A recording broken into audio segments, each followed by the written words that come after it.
Herkese iyi günler arkadaşlar.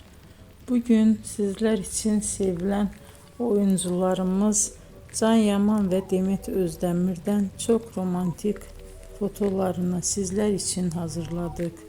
Onlar Erkenci Kuş dizisinde başrolları paylaşmış ve sevgili olmuştular. Ve dizi bittikte yollarını ayırdılar. Can Yaman İtalya'ya gitmiş.